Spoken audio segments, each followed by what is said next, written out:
I'm portraying the role of Rory from 100 Words for Snow, written by Tatty Hennessy.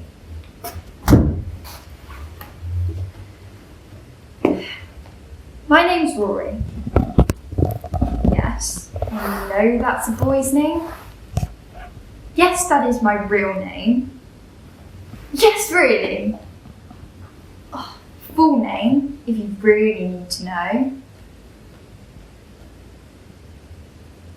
Aurora. Yes, Aurora. Oh, mortifying. I swear, the only people who like weird names are people with names like Bob or Sue or Tim. You like it? Try living with it. It's weird to think that Mum wanted me to be the sort of person who'd suit the name Aurora. I mean, I wouldn't want to meet that person, would you? Sounds like a right bint. I've totally forgiven her, as you can tell. Joking.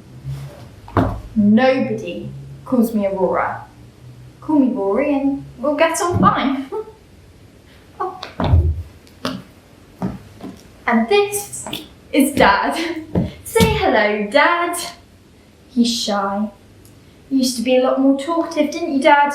Lost a bit of weight too.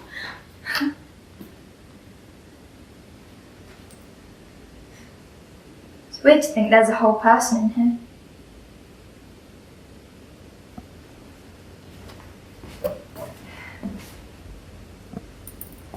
This is Dad's story, really.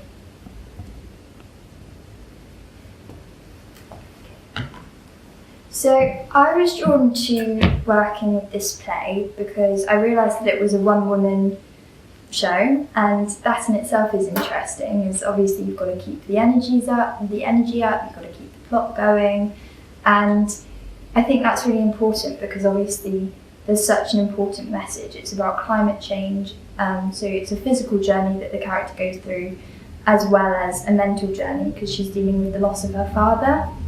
What was challenging about the character was that she's a very complex character.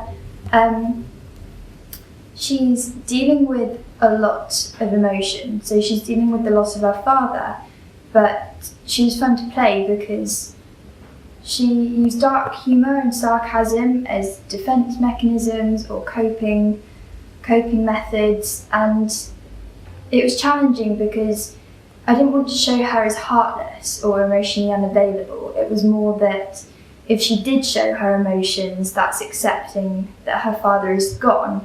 And as you can see throughout the play, she often refers to her father in the present tense. So later on in this monologue, she states that he is a school teacher, whereas he's not, he's passed away. So I think it's just interesting to show how a teenage girl would deal with it, in that she's not dealing with it.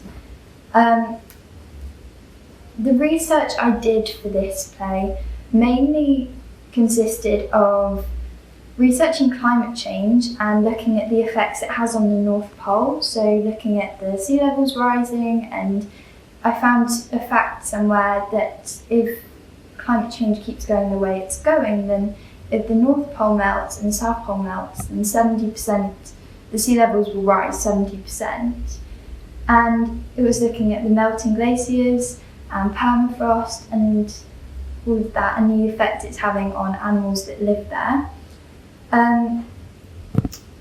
Also, I read the entirety of the play because I think for this character to do a truthful performance of it, it was important to get the context. And as this monologue is at the very beginning of the play, I think it was important to understand the journey that the character was about to go on in order to convey the character development and the story arc.